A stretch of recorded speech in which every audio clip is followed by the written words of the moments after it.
like any person that spent the majority of their childhood in the 2000s, you can bet that after such a long, tough week at school, we all were excited to find that the newest episode of a certain shonen anime would come to grace our CRT television sets. The late 90s and early 2000s saw a massive surge in interest for Japanese media as merchandise of Digimon, Pokemon, and Tamagotchi were flying off the shelves in record numbers. Anime in the West was no longer a niche hobby for a select number of enthusiasts with access to bootleg VCR tapes, and it was brought straight into our living rooms for the first time in American history. Between all of that, there was that one show that would come to be known as the king of the action-adventure anime genre, and set the bar for shonen series for years and even decades to come. A series that popularized the modern tropes in anime and showed that anime was here to stay this side of the Pacific. The show that I'm talking about, of course, was, and still is, the original Funimation dub of Dragon Ball Z.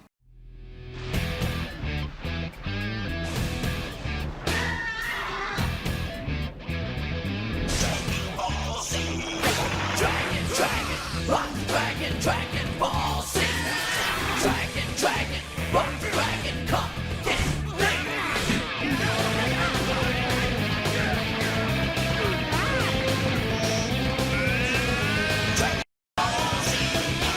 Dragon, rock dragon, Ball Z. Dragon, rock dragon, come get Dragon, rock dragon, Ball Z. Dragon, rock dragon, come get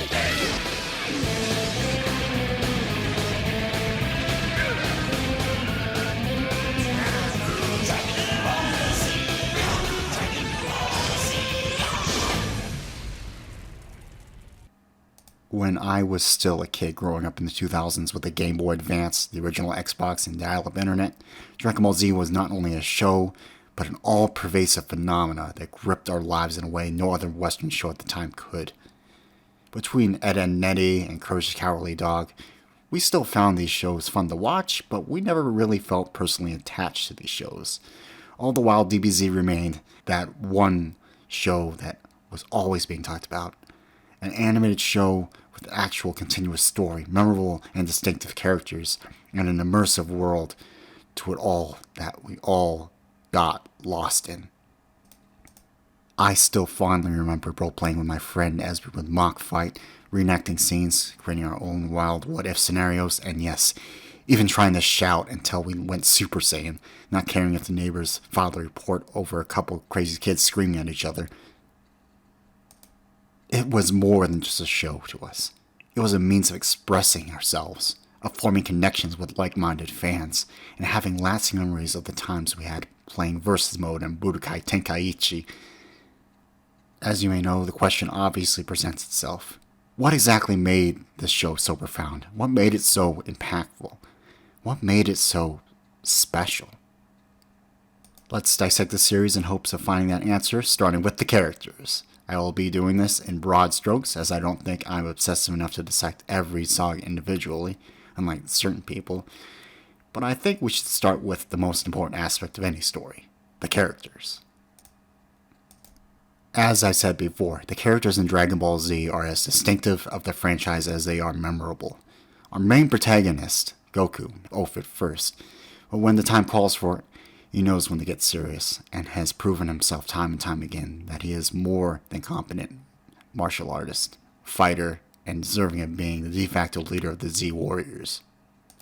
He was relatable in the sense that he came from such humble beginnings, showing us that through hard work, a kind heart, grit, and determination, he became Earth's greatest hope. Next to him, we have his best friend Krillin. Close friends since they were kids. Krillin may not be as strong as Goku, but his loyalty, his courage, and his ingenuity clearly make up for those flaws, and is there for when Goku and the group needs him most. Piccolo, stoic and serious. He grew up to put his rivalry with Goku behind him, becoming a strong mentor figure for Gohan, and eventually became the calm, collected voice of reason in the series where rushing into battle without thinking seems to be the most common mode of operation. Kakaroto is mine. Nobody touches him. Not even you.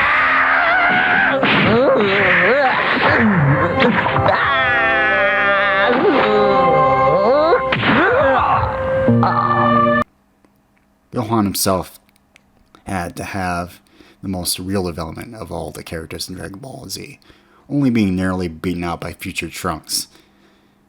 Starting out as a scared kid with latent hidden power, he eventually learned to overcome his fears, tap into his hidden potential, and bring himself to rival the likes of Perfect Cell, and eventually ascend past Super Saiyan 1.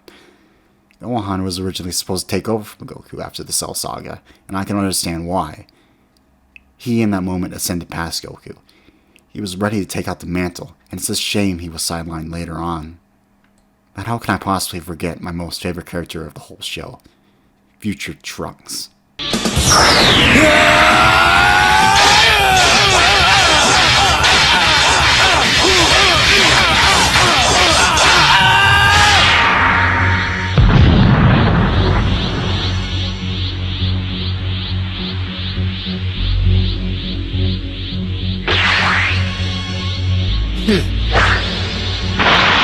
Awesome. Everything I've heard is true. You're good. No, you're great.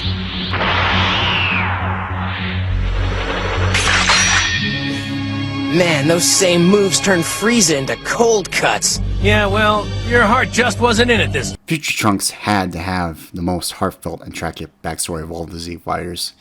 Growing up in a bleak future, in which the majority of the main cast was killed off by a pair of sociopathic androids that wreak havoc on Earth on a routine basis. In the last-ditch effort to stop the android menace once and for all, Trunks, with the help of his mother Bulma, planned to travel back in time and to create a new timeline in which the apocalypse is averted.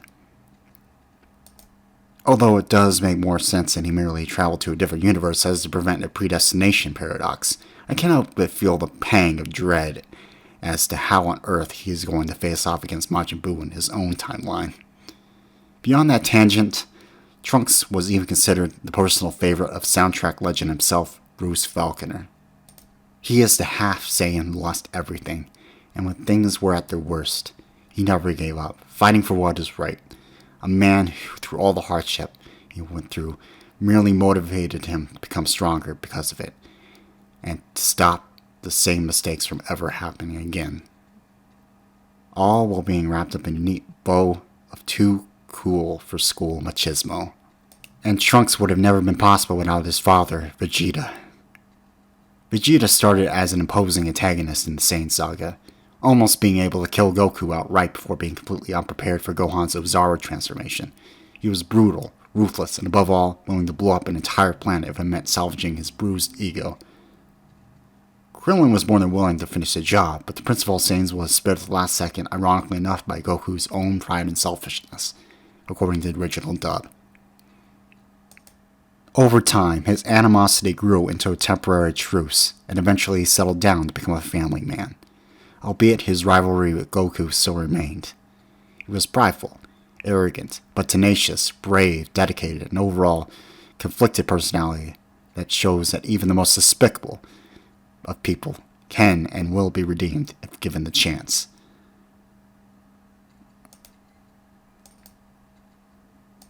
What is there to say specifically about the story other than, of course, it set the bar for all shonen anime, and has long since became and remains undisputed champion of the fighting anime genre in general. What makes the story of DBZ so unique to this day is, of course, the insane amount of power the characters were capable of. For example, during the very first arc, we have Piccolo just single-handedly blowing up the moon. Sure, in later animes you have the characters use their powers more creatively, but Dragon Ball Z remains unmatched when it comes to just the sheer magnitude of power behind it all. Because of all that raw power, the battles can be as intense and as high stakes as the plot needs it to be, and having characters do their signature powering up is beyond satisfying. Beyond that, the plot deals with universal themes we can all relate to, of never giving up, of always striving to improve yourself, and even the most seemingly insurmountable obstacles can be overcome through grit, determination, as I said before, ingenuity. Each powerful episode wrapped up succinctly by the most macho of narrators. All these themes are perfectly embodied in the main protagonist himself, and we rooted for him every step of the way.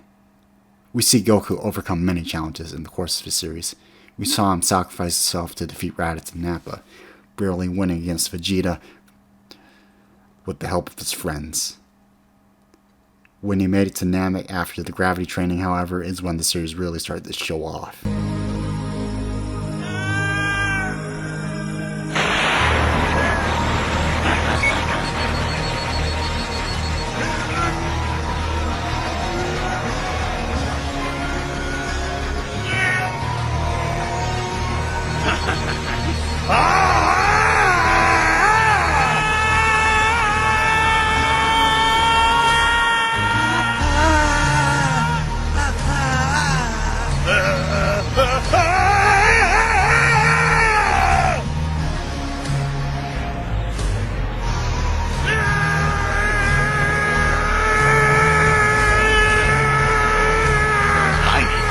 Still rising? No way! No way!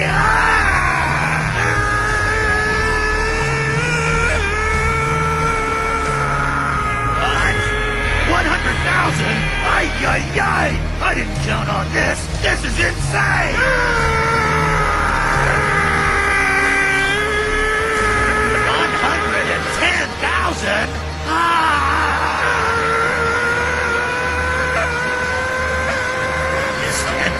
It's still going up!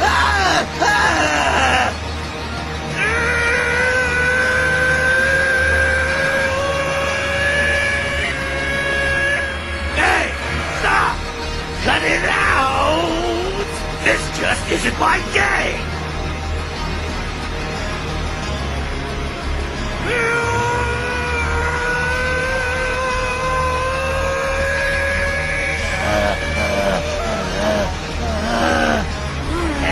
I had you in my hands! I should have destroyed you while I had the chance! With all due respect, Captain, this might be a good time to go and get Frieza! Shut up, Jace! I can handle this!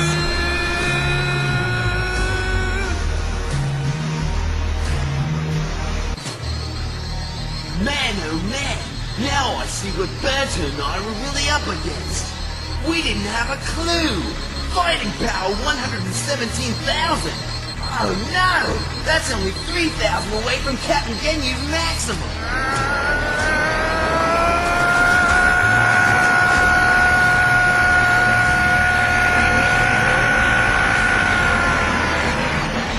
What? Darn! No way! Hey! Stop that!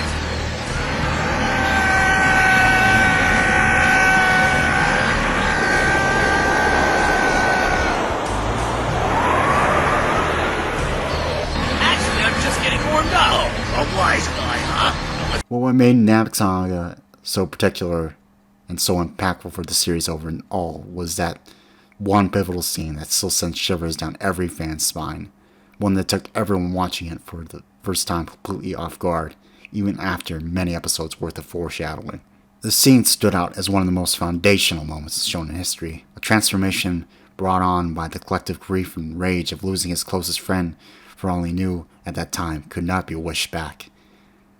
After all that he went through up to that point, that transformation to Super Saiyan felt earned, and the mere idea of a Super Saiyan became an almost transcendent myth in itself. It was the ultimate embodiment of ascending past all previous limitations to overcome a previously impossible challenge, and remains the most distinctive transformations of all shonen. Now that we're moving on to the Android Saga, can I just show those of you who never watched DBZ before how much of a badass future Trunks is? Alright! This is it, Trunks! If you still plan on saving Vegeta, you better not wait any longer!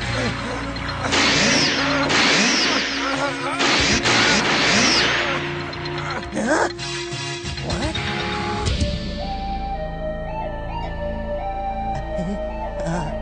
Trunks?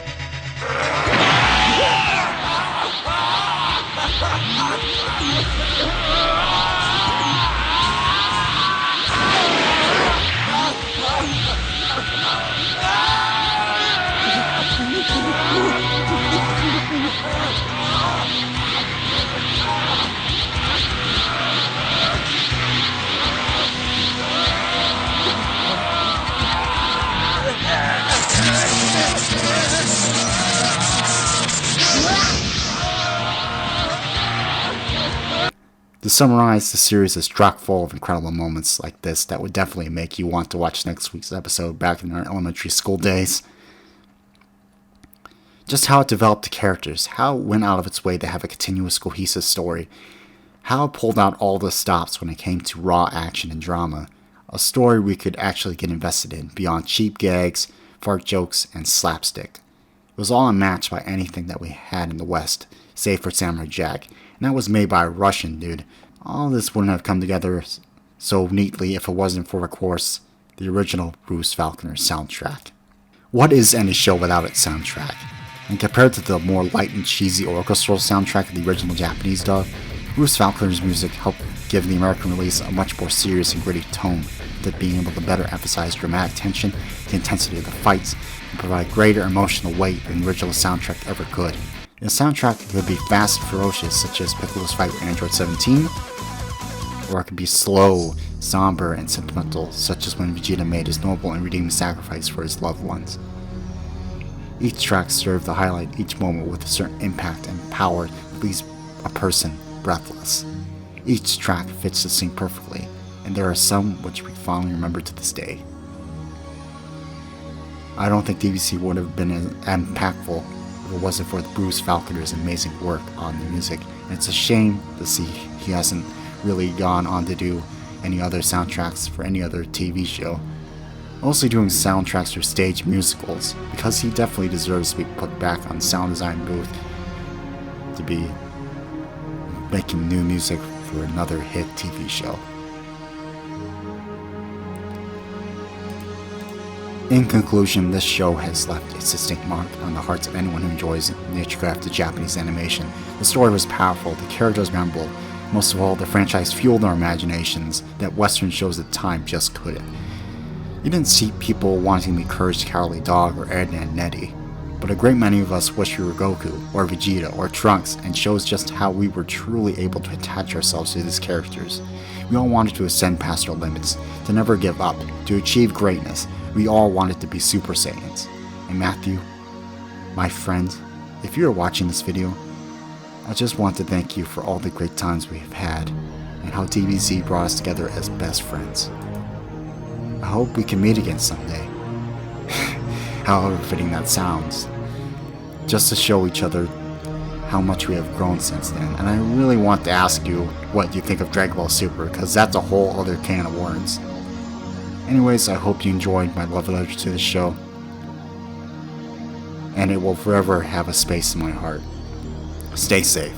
Night Watchman over and out.